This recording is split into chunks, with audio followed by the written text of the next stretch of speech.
अनुमति से मैं तेलुगु में बात करना चाहता हूं। మనకందరికీ తెలుసు సుదీర్ఘమైనటువంటి పోరాటం తర్వాత తెలంగాణ రాష్ట్రము విడిపోవడం జరిగింది। ఆ రోజు కాంగ్రెస్ పార్టీ 1969లో మరి 369 మంది విద్యార్థులను తుపాకులతో కాల్చి చంపింది జై తెలంగాణ అన్నందుకు। ఆ తర్వాత ఇటీవల జరిగినటువంటి చివరి దశ పోరాటంలో కూడా 1200 మంది తెలంగాణ ప్రజలు ఆత్మ బలిదానంతో తెలంగాణ వచ్చింది। చివరకు తెలంగాణకు సంబంధించినటువంటి 4 కోట్ల మంది ప్రజలు కాంగ్రెస్ పార్టీ ప్రభుత్వం మెడలు వంచి తెలంగాణ తెచ్చుకున్నారు।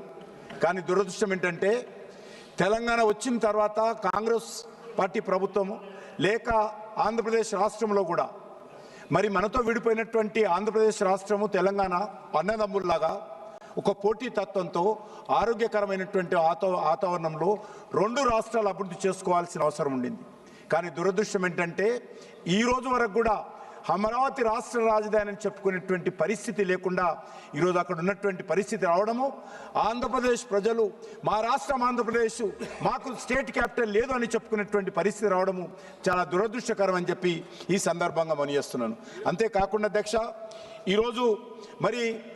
ఈరోజు బిల్లు మాట్లాడుతూ కొంతమంది కాంగ్రెస్ పార్టీ సంబంధించినటువంటి సభ్యులు మాకు ఎయిర్పోర్ట్ లేదని చెప్తా ఉన్నారు। ఎవరి పాపం అని అడుగుతా ఉన్నాను।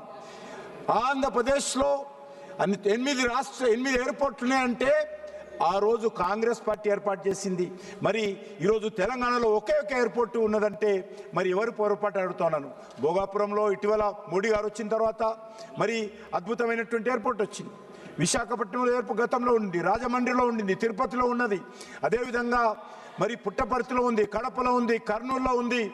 మరి కనీసము మరి తెలంగాణలో కొత్తగూడెంలో అదేవిధంగా ఆదిలాబాద్లో కావాలి, వరంగల్లో కావాలంటే 10 సంవత్సరాలు బీఆర్ఎస్ పార్టీ అధికారంలో ఉండి ల్యాండ్ ఇవ్వలేదు వరంగల్ ఎయిర్పోర్టుకు। ఈరోజు మళ్ళీ కాంగ్రెస్ పార్టీ గతంలో కూడా వరంగల్ ఎయిర్పోర్టు విషయంలో కానీ, గతంలో ఆదిలాబాద్ విషయంలో కానీ, కొత్తగూడెం విషయంలో కానీ నిర్లక్ష్యం చేసింది। కాంగ్రెస్ పార్టీ అధికారం ఉన్నన్ని రోజులు తెలంగాణలో రైల్వేల అభివృద్ధి జరగలేదు, రైల్వేలు వెనుకబడిపోయినాయి, జాతీయ రహదారులు అభివృద్ధి జరగలేదు, అనేక రకాలుగా తెలంగాణ వెనుకబడింది కాబట్టే తెలంగాణ ఉద్యమం వచ్చింది। ఈరోజు నేను మనవి చేస్తా ఉన్నాను ఖచ్చితంగా ఈరోజు ఈ యొక్క ఆంధ్రప్రదేశ్ రాష్ట్రానికి అమరావతి రాష్ట్ర రాజధాని కావాలని గత అనేక రోజులుగా భారతీయ జనతా పార్టీ డిమాండ్ చేస్తూ ఉంది।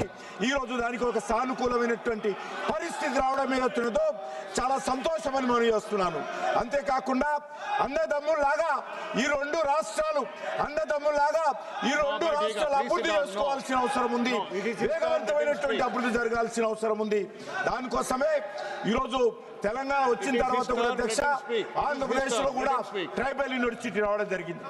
నరేంద్ర మోడీ గారు ప్రధానమంత్రి అయిన తర్వాత ట్రైబల్ యూనివర్సిటీ ఆంధ్రప్రదేశ్కి వచ్చింది। అంతేకాకుండా ఈరోజు ఆంధ్రప్రదేశ్ లో అనేక రకాల అభివృద్ధి కార్యక్రమాలు జరుగుతూ ఉన్నాయి। కేంద్ర ప్రభుత్వము పూర్తి స్థాయిలో మోడీ గారి నాయకత్వంలో ఆంధ్రప్రదేశ్ ప్రజల కండగా నిలబడింది। అదేవిధంగా తెలంగాణ రాష్ట్రాన్ని కూడా గత అనేక రోజులుగా వరంగల్ ఎయిర్పోర్ట్ కావాలని నేను గతంలో ఉత్తరం రాస్తే అప్పుడున్నటువంటి టీఆర్ఎస్ పార్టీ ఈ యొక్క వరంగల్ ఎయిర్పోర్ట్కి అనుమతి ఇవ్వలేదు। రైల్వేలు పూర్తిగా తెలంగాణ ప్రజలకు రైల్వేలకు పూర్తిగా నష్టం చేసింది గతంలో ఉన్నటువంటి కాంగ్రెస్ పార్టీ ప్రభుత్వం। ఈరోజు నరేంద్ర మోడీ గారు వచ్చిన తర్వాత 42 రైల్వే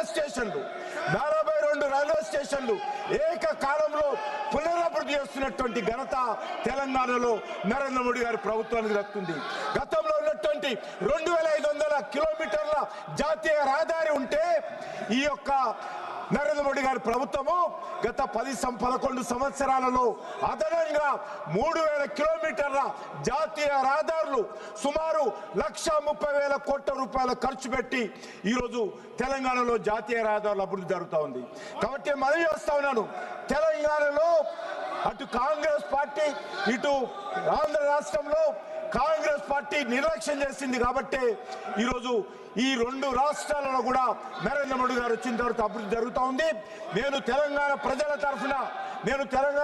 తరఫున ఆంధ్ర రాష్ట్రానికి సంబంధించినటువంటి అమరావతి ఏర్పాటుకు మనస్ఫూర్తిగా మద్దతు ఇస్తా ఉన్నాము. ఖచ్చితంగా అమరావతి కూడా అభివృద్ధి జరగాలి, క్యాపిటల్ కూడా అభివృద్ధి జరగాలి. తెలంగాణ కూడా ఈరోజు గతంలో 10 సంవత్సరాలు బీఆర్ఎస్ పార్టీ కుటుంబం దోచుకుంటే ఈరోజు ఆర్ఆర్ ట్యాక్స్ పేరుతో కాంగ్రెస్ పార్టీ తెలంగాణను దోచుకుంటుంది. దీని నుంచి ఈరోజు తెలంగాణ ప్రజలు జాగృతం కావాల్సిన అవసరం ఉంది. ఏ లక్ష్యం కోసమైతే తెలంగాణ తెచ్చుకున్నారో 4 కోట్ల మంది ప్రజలు ఆ లక్ష్యం నెరవేరడం లేదు. ఆ రకంగా తెలంగాణలో కూడా కాంగ్రెస్ పార్టీ గతంలో అలవాటులాగా తెలంగాణ దోపిడీ చేస్తూ ఉంది. ఈరోజు తెలంగాణ ఏర్పడిన తర్వాత అప్పుల రాష్ట్రంగా మార్చేశారు. ఎంతో సదుద్దేశంతో తెలంగాణ ప్రజలు పోరాటం చేస్తే ఆ పోరాటం ఈరోజు నవ్వుల పాలు చేసే విధంగా వ్యవహరిస్తూ ఉన్నారు. కాబట్టి ఈ తెలంగాణను కాపాడుకోవాల్సిన అవసరం ఉంది.